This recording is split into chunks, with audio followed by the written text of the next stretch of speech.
Say yes to new beginnings. Yes.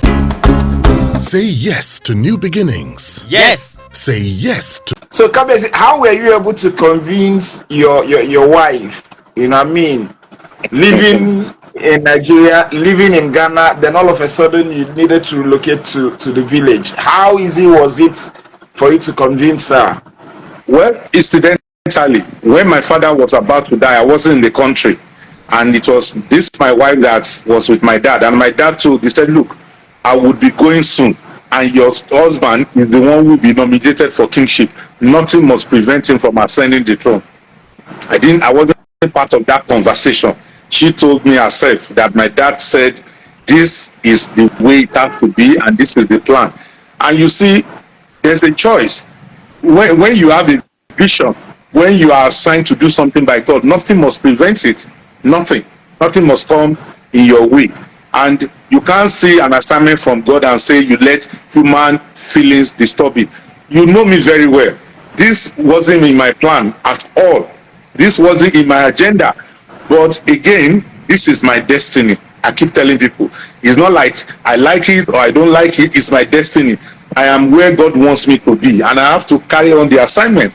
And so, yes, it's not been easy transcending from a free young man and then into the restricted lifestyle with the burden of a whole community on your head.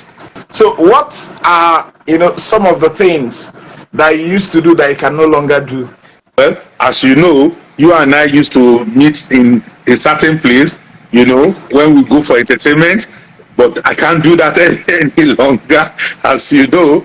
Of course, as a Yoruba king, I can't leave my head uncovered in public. Another thing. And most of the time, I can't eat in public in the presence of a lot of people unless they are my close circled family. You understand? So it's a very disciplined way of life. It's a restricted way of life. It doesn't give room for you to, you don't belong to yourself any longer. Now you are carrying the aspirations of a people. And the aspiration is something that has been carried on.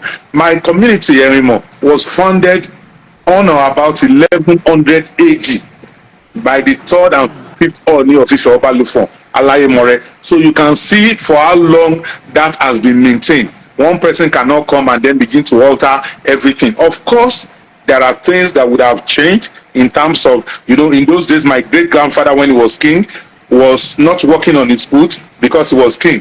They call something amukun. They tie it and they call lefty men. He sits on it and then they carry him like that anywhere he's going. And when he's going and it's raining, the rain will not touch him. Everywhere else be wet, it will not touch him. Now these days, the king cannot sit on people carrying him about. He will be in a car or he will walk on his leg. Things have changed, but it's the reality of life. Okay. So how would you describe life as an Oba? So for me, life is quite interesting. I've always lived a life of service to humanity, and being a king has now given me an opportunity to feel more responsible for my people and feel more concerned. Now I wake up and I sleep thinking about how to uplift my people. I wake up, so it's like God has given me a community to look after, a people to look after. This is the way I see it. It's a different thing if I was an ordinary individual. I could choose to do or choose not to do. But in this case, I'm now the king. It's my responsibility. And the thing about kingship is that when you do good, it will be there on record. And your children will inherit it. If you don't do well, it will also be there on record and your children will inherit it. So there will always be good kings. There may also be bad kings. There may be kings who care about their community. There may be kings who appear not to care about their community. But it is the reality of life. So I feel very good because I know in my physical realm and the spiritual realm that this is where God wants me to be. And I'm happy to be on the throne of my forefathers. So what does Kabiyesi like most about being a traditional ruler? Well, I would say the fact that, one, I feel that I've obeyed God's expectation and instruction. Two, I feel I'm in a position to support my people and to improve their well-being. It's a big position for me. It's quite tasking. I won't lie to you. Extremely tasking. A lot of people do not understand what it takes being a king. All they see is the glamour of, maybe the attire or something. But beyond that, There are days a king will not sack a human being. Could be several days. There are so many things that every ordinary person can do, which a king cannot do. So, but I feel good because at the end of the day, with my little effort, I'm able to put smiles on the faces of my people, and I'm able to improve their well-being. So what don't you like about being a traditional ruler? I would say is the extreme restriction. There's a lot of restriction. There are a lot of things you can't just do. Like I give you some examples. So you need to maintain some level of decorum, and then kingship makes you older than your original age.